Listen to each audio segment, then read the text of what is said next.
बच्चों, अगर आप नीट 24 की तैयारी कर रहे हैं, वीडियो आप लोगों के लिए बहुत बहुत बहुत ज्यादा इंपॉर्टेंट है। हम लोग प्रीवियस 35 ईयर्स के जब क्वेश्चन पेपर देख रहे थे तो बहुत जगह पर क्वेश्चंस बने हुए थे लैटिन और ग्रीक वर्ड पे, और बहुत सारे बच्चों का यहां पे सिली मिस्टेक होता है। 11th और 12th की जो न्यू एनसीईआरटी है, कहां कहां पर लैटिन वर्ड यूज किया गया है, कहां कहां पर ग्रीक वर्ड यूज किया गया है। यूट्यूब पर ये पहली वीडियो जहां पर ये जानकारी आपको दी जा रही है। इस वीडियो को आप लोग एंड तक जरूर से देखना, और इस वीडियो में से गारंटी है कि एक से दो जो आपके एमसीक्यूज है ना, वो स्टेटमेंट में बन के भी आएंगे। ये मेरी एश्योरिटी है, बिकॉज पेपर में आपकी आया हुआ है जी।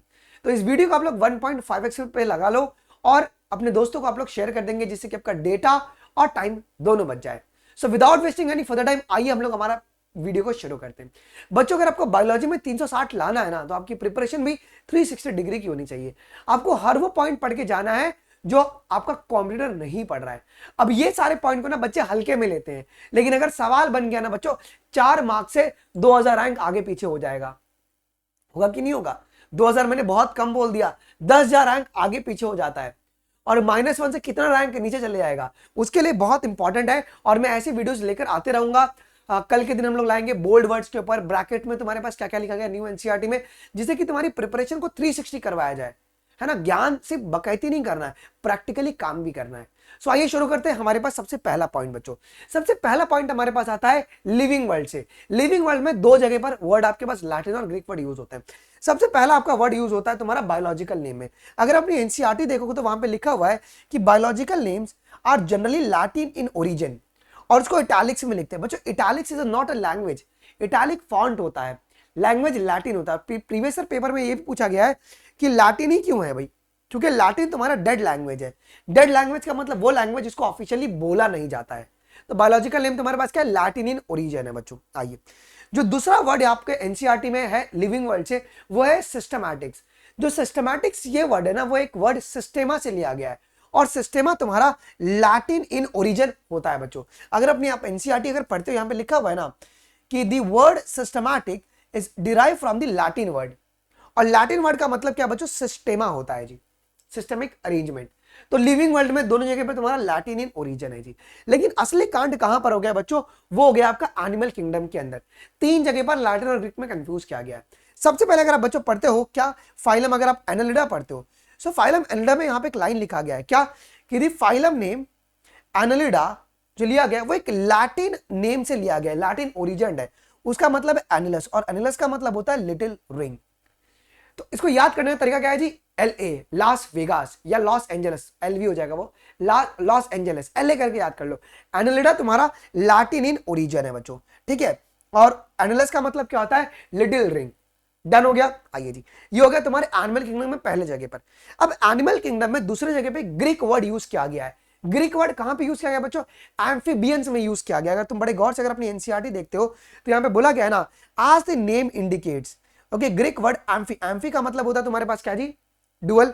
ओके, एम्फी का, एम्फीबियंस का मतलब जिनका डुअल इन नेचर होते हैं जो, ठीक है, ये आपके पास ग्रीक ओरिजिन है जी।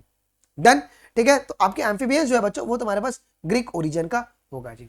फाइन है, आगे की ओर बढ़ते हैं अभी हम लोग। सो बच्चों, एनालिडा के बारे में अगर हम बात करेंगे तो वो लैटिन था, और एम्फीबियंस तुम्हारे पास ग्रीक इन ओरिजिन है। क्लियर हो गया? अब देखो कैसे तुम्हारे सवाल बनते हैं। अब रेप्टाइल में क्या बोला गया जी मुन्ना? रेप्टाइल में अगर आप यहां पे बड़े गौर से देखोगे तो जो नेम रेप्टाइल है उसको लिया गया है रेपर या रेप्टम से। अब ये तुम्हारा लैटिन ओरिजिन है, ये तुम्हारा क्या बच्चों? ये तुम्हारा लैटिन इन ओरिजिन है, ठीक है। तो जो वर्ड जो आपका रेप्टाइलिया है वो आपका लैटिन इन ओरिजिन है। सो अगर तुम एनिमल किंगडम में जाओगे तो आपके पास दो जगह पे लैटिन इन ओरिजिन है, कौन कौन से? एनालिडा और रेप्टाइल। और एम्फीबियंस आपके क्या है बच्चों? ग्रीक इन ओरिजिन है जी, ठीक है। ये हो गया तुम्हारे पास, पांचवा हो गया। आइए थोड़ा सिक्स्थ को देखते हैं बच्चों। अब हम लोग बात करेंगे मतलब प्लांट ग्रोथ एंड डेवलपमेंट में। सो प्लांट ग्रोथ एंड डेवलपमेंट में जो वर्ड ऑक्सीन है, ऑक्सीन वर्ड लिया गया ग्रीक वर्ड से। अगर आप बड़े गौर से अपनी एनसीईआरटी में देखें तो यहां पे लिखा हुआ है जी, auxin from the Greek auxein, इसका मतलब होता है टू ग्रो। क्लियर है? तो आपके पास ये ग्रीक इन ओरिजिन है। तो ग्रीक अभी दूसरा हो गया, कौन सा? पहला एम्फीबियंस था, अभी तुम्हारे पास ये ऑक्सीन हो गया। अब अगर आप आगे बढ़ोगे रेस्पिरेशन इन प्लांट्स के अंदर बच्चों, सो रेस्पिरेशन इन प्लांट्स में ग्लाइकोलिसिस। अभी जो वर्ड ग्लाइकोलिसिस है ना, अगर आप देखोगे बड़े गौर से यहां पे, तो term glycolysis is derive from the Greek word. अभी जो ग्रीक वर्ड है कौन सा? ग्लाइकोस एंड लाइसिस, ग्लूकोज का लाइसिस, शुगर का ब्रेकडाउन। आइए जी, तो ये तुम्हारे पास क्या हो गया जी? ग्रीक वर्ड हो गया जी। तो याद करने का तरीका, ग्लाइकोलिसिस जी, और तुम्हारे पास ग्रीक वर्ड जी, तो जी करके आप लोग उसको याद कर सकते हो। ऑक्सीजन भी क्या बच्चों, ग्रीक वर्ड है, और तुम्हारे एम्फीबियंस भी क्या है जी, ग्रीक वर्ड से डिराइव्ड हुए हैं जी। ओके, आ जाओ जी। अब इवोल्यूशन, क्लास 12th में अगर हम लोग जाते हैं बच्चों, इवोल्यूशन में ये लिखा जाता है कि यूनिट ऑफ जो स्पोर्स होते हैं, ओके, इसके बारे में किसने बात की थी, अर्ली ग्रीक थिंकर्स ने बात की थी। किसने बात की थी बच्चों, अर्ली ग्रीक थिंकर्स से बात की थी। तो अगर आप एनसीईआरटी पढ़ते हैं क्या, तो एनसीईआरटी ये कहती है कि दी early Greek thinkers thought that unit of life is called spores. जो यूनिट ऑफ लाइफ क्या होता है, स्पोर होता है ना, इसके बारे में किसने बात की थी, अर्ली ग्रीक थिंकर्स ने बात की थी, उनको ये लगा था। आइए अब आगे बढ़ते बच्चों ह्यूमन हेल्थ एंड डिजीज में। ह्यूमन हेल्थ एंड डिजीज में वर्ड यूज किया गया है ह्यूमर का जो कंसेप्ट है। अब ह्यूमर के कॉन्सेप्ट को किसने सपोर्ट किया था, early Greek thinkers like Hippocrates, लिखा हुआ है ना यहाँ पे, अगर आप बड़े गौर से देखोगे तो ग्रीक्स लाइक हिपोक्रेट्स और इंडियन आयुर्वेदा सिस्टम ने ह्यूमर के कंसेप्ट को यूज किया था, मतलब इन्होंने इसको मान्यता दी थी। अब आखिरी वर्ड जो तुम्हारा यूज होता है वो होता है एंटीबायोटिक्स के अंदर। अगर तुम एंटीबायोटिक्स में अगर आते हो तो एंटीबायोटिक भी किनसे डिराइव्ड है, अगर आप बड़े गौर से अगर यहां पे देखेंगे, इस लाइन में देखना कि anti is the Greek word that means against, and BIOS का मतलब होता है लाइफ। ठीक है, तो एंटीबायोटिक भी तुम्हारे पास ग्रीक वर्ड से ही डिराइव्ड है जी। तो अगर आप देखें तो ग्रीक वर्ड कहां कहां पे यूज हुआ, एक बार रिवाइज कर लो मेरे साथ ही बैठ के।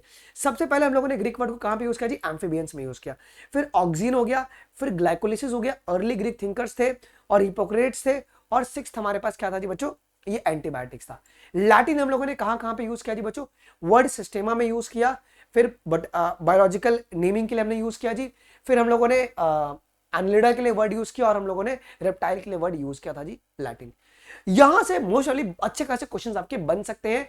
और तुमको ये वीडियो कैसा लगा, do let us know in the comment section.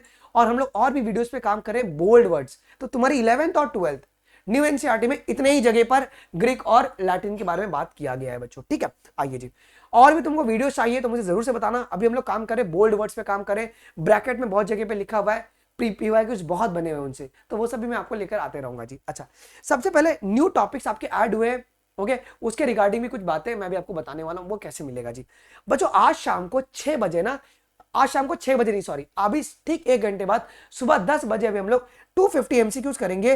किसका जी, फोटोसिंथेसिस इन हायर प्लांट। कल इसको हम लोगों ने कवर कर लिया था 3 लेक्चर्स में, NCERT word by word reading. इसकी एक एक लाइन से हम लोग एमसीक्यूज सॉल्व करेंगे, 250 प्लस एमसीक्यूज है बच्चों, मतलब इससे बाहर तुम्हारे नीट में सवाल नहीं आएगा। दूसरी बात क्या है ना, आज शाम को ठीक 6 बजे हम लोग जो न्यू एनसीईआरटी में जो टॉपिक्स आपके ऐड हुए, उसका शीट मैंने मेरी टेलीग्राम अनमोल शर्मा लाइव पे प्रोवाइड करवाया बच्चों को। जिसने नहीं डाउनलोड किया, डाउनलोड करके एक बार सॉल्व कर लो। इसी की प्रैक्टिस सेशन आज हम लोग करने वाले। ये दोनों क्लास फ्री है, पोल बेस्ड है, आपको आपका लीडर बोर्ड मिलेगा बच्चों। आई होप कि ये वीडियो आप लोग को अच्छा लगा होगा। Do give a proper feedback कि कैसा लगा, जिससे कि भाई हमको ही मोटिवेशन मिले और मैं तुम्हारे हर वो पॉइंट को टच कर पाऊं जहां पे बच्चे मिस कर जाते हैं उसको जी। क्योंकि बायोलॉजी में 360 लाना है तो मेहनत भी उतना करना पड़ेगा। मिलते हैं अगले वीडियोस में, अभी के लिए बस इतना ही गाइस। थैंक यू, जय हिंद, बाय बाय।